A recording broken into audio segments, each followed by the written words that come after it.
Hello everyone, this is Earth Archives. Few people may know that the current economic cycle curve is very similar to the Great Depression in history. Today we will take stock of the 5 causes of the Great Depression. Before the show starts, please help subscribe, like and turn on the little bell. This will help the Earth Archives grow. The show starts. The Great Depression, a monumental economic collapse that began in 1929 and stretched on for roughly a decade, stands as one of the darkest chapters in American history. Its impact was profound and far-reaching, touching the lives of millions of Americans in ways that were both immediate and devastating. The collapse wasn't just a financial disaster, it was a human tragedy that unfolded across the country. As the stock market crashed in late 1929, investors watched in horror as their fortunes evaporated almost overnight. Wealth that had once been the symbol of American prosperity was reduced to dust, leaving a trail of despair. For many, the sudden financial ruin was only the beginning. Factory workers, clerks, and a wide array of employees found themselves unemployed and without any means to support their families. The once bustling economic engine of the nation ground to a halt, and its reverberations were felt in every corner of society. In the face of such overwhelming adversity, some people turned to the streets to sell apples, a symbol of their desperation and resilience. These makeshift vendors were not merely surviving but were emblematic of the widespread struggle. Others, having lost their homes, were forced to live in makeshift settlements. These shanty towns, often referred to as Hoovervilles, were a bitter and derisive nod to President Herbert Hoover. His repeated assurances that prosperity was just around the corner seemed increasingly hollow as the economic situation deteriorated. Hoover's reluctance to provide substantial government aid and his poor economic and trade policy decisions only compounded the suffering of ordinary Americans. So, why did such an unprecedented disaster occur? To understand the Great Depression, one must consider the complex interplay of factors that contributed to it. It wasn't the result of a single failure but rather a combination of several disastrous events, both within the United States and globally. The stock market crash of 1929 was the most immediate and visible trigger. The market, having been buoyed by speculative investments and risky trading practices, collapsed, revealing the fragile state of the economy. This crash not only wiped out vast amounts of personal wealth but also led to a loss of confidence among consumers and businesses alike, which further exacerbated the economic downturn. Overproduction and underconsumption were significant contributing factors. During the 1920s, technological advancements and increased production capabilities led to an abundance of goods. However, this surge was not matched by a corresponding rise in consumer purchasing power. The result was a glut of goods, falling prices, and diminished profits, which led to widespread layoffs and wage reductions. This cycle of overproduction and underconsumption created a feedback loop that deepened the economic crisis. The agricultural sector was also hit hard. Following World War I, there was a significant drop in demand for agricultural products. Combined with overproduction from previous years, this led to a sharp decline in farm incomes. Farmers, many already struggling with debt, faced financial ruin, which contributed further to the overall economic collapse. The banking system, too, was in turmoil. The failure of banks was widespread, as institutions that had invested heavily in the stock market or had overextended their credit faced insolvency. This erosion of public confidence in banks and the subsequent restriction of credit further stifled economic activity, worsening the depression. Government policies also played a role in exacerbating the crisis. The Smoot-Hawley Tariff Act of 1930, which raised tariffs on imported goods, led to a decline in international trade. The retaliatory tariffs imposed by other countries caused global trade to contract, worsening the economic downturn both domestically and internationally. Vulnerabilities in the global economy. In the wake of World War I, the 1920s emerged as a period of remarkable recovery and growth for many nations. Factories roared back to life, and farms once again fed populations as countries rebuilt from the devastation of the Great War. This era of resurgence brought with it a profound shift in the global economic landscape.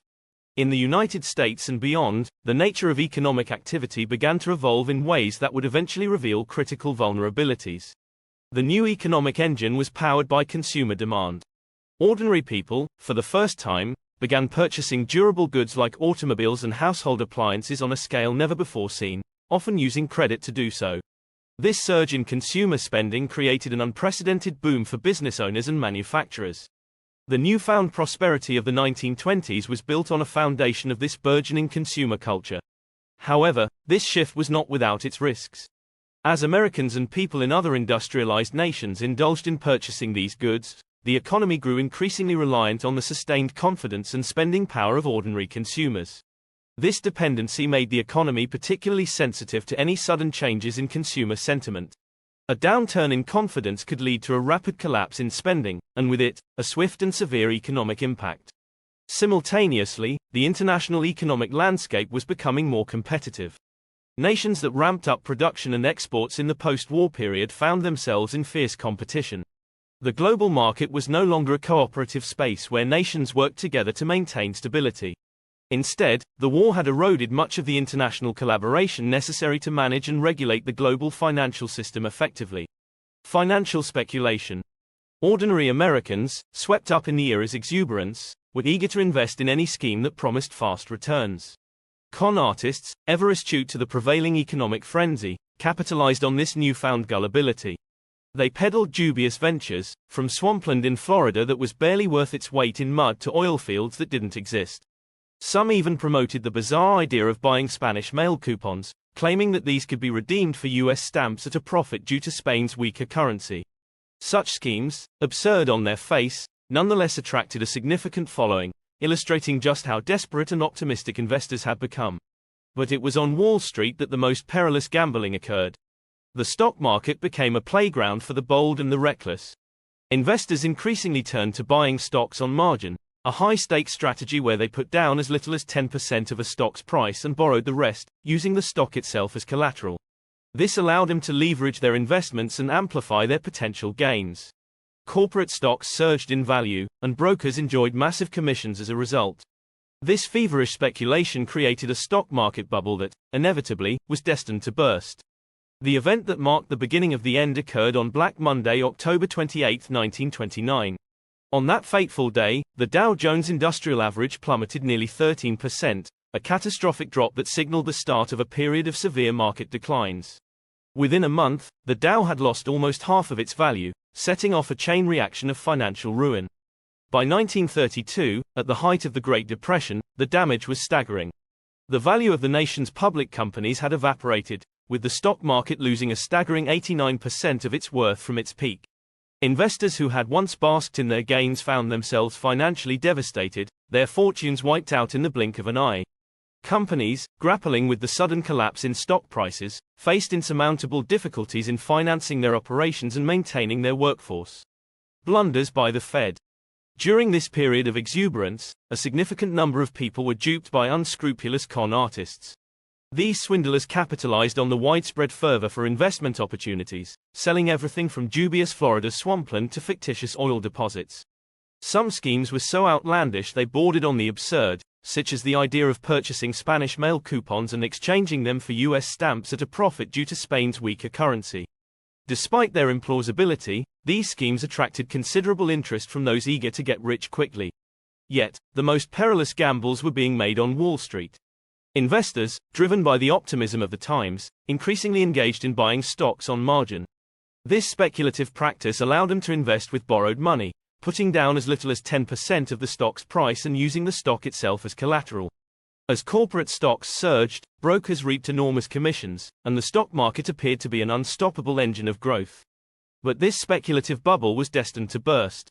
The pivotal moment came on Black Monday, October 28, 1929, when the Dow Jones Industrial Average plunged nearly 13% in a single day.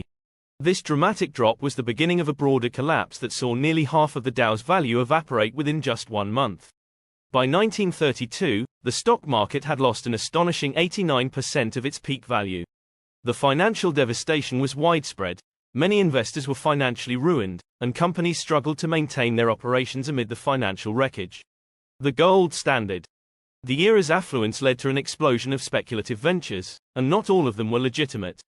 Ordinary people were duped by con artists hawking dubious investments, from swampy Florida land to non-existent oil deposits. Some schemes were as bizarre as the notion of buying Spanish mail coupons and redeeming them for U.S. stamps, exploiting the weaker Spanish currency. The prevailing belief was that if you had the nerve to invest boldly, the rewards would come effortlessly. But, as with all bubbles, the inevitable burst was both sudden and severe. The turning point came on Black Monday, October 28, 1929, when the Dow Jones Industrial Average plummeted nearly 13% in a single day. This catastrophic drop marked the beginning of a wider collapse, which saw the Dow lose almost half of its value within just a month. By 1932, the stock market had shed 89% of its peak value. The financial destruction was staggering. Numerous investors were left bankrupt, and many companies struggled to secure financing, leading to widespread economic paralysis. The economic turmoil was exacerbated by the gold standard, which was in place at the time. Under this system, the dollar was pegged to gold, and investors' fears led them to convert their dollars into gold. Former Federal Reserve Chairman Ben Bernanke noted in a 2004 lecture that the Fed responded to this crisis by sharply raising interest rates to protect the dollar's value. However, these higher rates had unintended consequences. They made borrowing more expensive for businesses, many of which could not survive the financial strain and were forced to shut down. The Smoot-Hawley Act. In the early 1920s, the American economy was booming with an optimism that seemed unshakable. Factories roared with productivity, and consumers indulged in the luxury of credit-fueled purchases. Amid this prosperity, Congress began to prepare for future economic uncertainties by drafting the Smoot-Hawley Act. The act was conceived in early 1929, a time when the economic landscape appeared robust and promising. Its goal was clear: to protect American industries from foreign competition by increasing tariffs on imported goods. However, the timing of the act's implementation proved disastrous. The Wall Street crash of October 1929 shattered the economic confidence that had prevailed, plunging the nation into a severe economic downturn. Despite the emerging signs of trouble, President Herbert Hoover signed the Smoot-Hawley Act into law in June 1930. This legislation raised U.S. tariffs by an average of 16%, aiming to shield American factories from the onslaught of cheaper foreign goods. The Act's creators envisioned it as a safeguard for domestic industries, believing that by making imported goods more expensive, American-made products would gain a competitive edge. However, this protective measure backfired spectacularly. As soon as the United States imposed its higher tariffs, other countries retaliated with their own trade barriers against American exports. This retaliation led to a vicious cycle of declining international trade. As other nations erected their own tariffs, American exports dwindled, further straining the already fragile U.S. economy. The Smoot-Hawley Act, intended as a protective measure, instead exacerbated the global economic crisis. It contributed to a dramatic contraction in international trade, deepening the Great Depression and prolonging the economic suffering. In the annals of economic history, the Great Depression stands as a monumental testament to the devastating power of a perfect storm of misfortune. As the 1920s roared with unprecedented prosperity, the seeds of disaster were being sown. A confluence of reckless speculation, misguided policies, and international discord created a financial tempest that would change the course of history. The repercussions of this economic maelstrom were profound and enduring. The Great Depression's grip on the nation was so tight that it wasn't until 1940, 11 long years after the crash, that the U.S. economy finally achieved full employment. Even then, the relief was short-lived. The outbreak of World War II introduced a new set of challenges. The war effort required massive resources, leading to rationing and shifting the focus away from civilian consumption. It wasn't until the end of the war, when the dust of global conflict had settled, that the United States could begin to reclaim a semblance of normalcy.